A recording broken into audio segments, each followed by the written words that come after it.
बिस्मिल्लाहिर्रहमानिर्रहीम। अस्सलाम वालेकुम। उम्मीद है आप सब लोग खैरियत से होंगे। आज की इस वीडियो में हम बात करने वाले हैं पहली वही के बारे में कि जिब्राईल अलैहिस्सलाम कब नबी करीम सल्लल्लाहु अलैहि वसल्लम के पास पहली वही लेकर आए और नबी करीम सल्लल्लाहु अलैहि वसल्लम की क्या कंडीशन थी और इसके बाद किस तरह से नबी करीम सल्लल्लाहु अलैहि वसल्लम ने वही का बेताबी से इंतज़ार किया। जब नबी करीम सल्लल्लाहु अलैहि वसल्लम की उम्र 40 साल के करीब थी तो आप सल्लल्लाहु अलैहि वसल्लम की रूटीन ये थी कि आप मक्का से तकरीबन 2 मील के फ़ासले पर मौजूद गारे हिरा में अक्सर गोशा नशीन रहा करते थे और अपने घर से मतलूबा तोशा या कुछ खाने पीने की अशिया ले आते और वहाँ रुक कर इबादत में अपना टाइम गुजारते, क्योंकि नबी करीम सल्लल्लाहु अलैहि वसल्लम अपनी कौम की जो बुत प्रस्ताना रवायात से उनसे बेजार थे और हकीकत की तलाश में आप गोशा नशीनी इख्तियार किए हुए थे।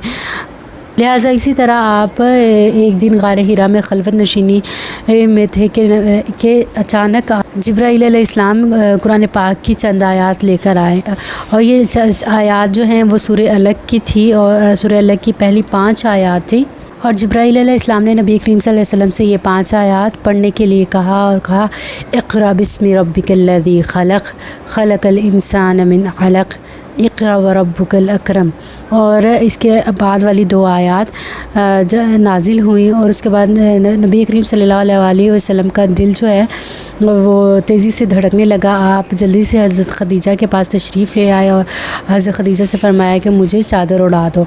हज़रत ख़दीजा रज़ियल्लाहु तआला अन्हा ने दरियाफ़्त किया कि क्या माजरा है। इस पर नबी करीम सल्लल्लाहु अलैहि वसल्लम ने सारा वाक़या सुनाया और हज़रत ख़दीजा ने आपको तसल्ली दी और आपसे फ़रमाया कि आप सुलह रहमी करते हैं, दूसरों की मदद करते हैं, मेहमान नवाज़ी करते हैं, किसी के हक़ नहीं मारते, लिहाजा अल्लाह ताला आपको अकेला नहीं छोड़ेंगे।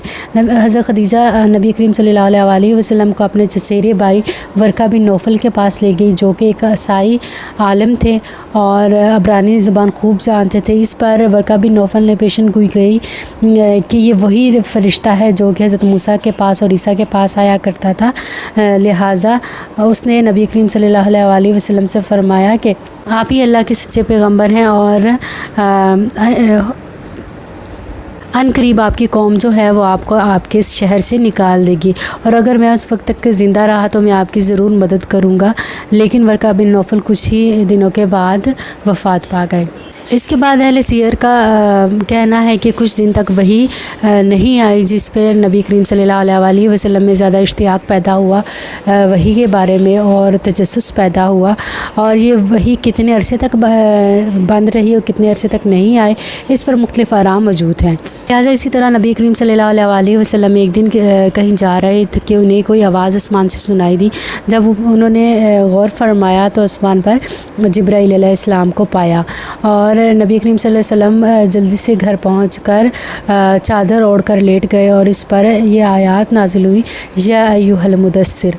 ये सूरह मुदस्सिर की चंद आयत नाजिल हुई और उसके बाद वही का एक बाकायदा सिलसिला शुरू हो गया। नबी करीम सल्लल्लाहु अलैहि वसल्लम को भी इत्मीनान हो गया और सुकून मिल गया और अल्लाह ताला की तरफ से पैगामात मुसलसल आना शुरू हो गए और एक बाकायदा रूटीन बन गई।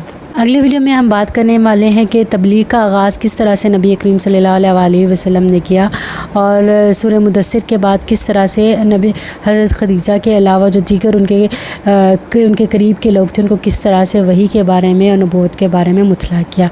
उम्मीद है आपको आज की वीडियो पसंद आएगी। इसको लाइक और शेयर ज़रूर कीजिएगा, चैनल को सब्सक्राइब कीजिएगा। अगली वीडियो तक के लिए अल्लाह हाफ़िज़।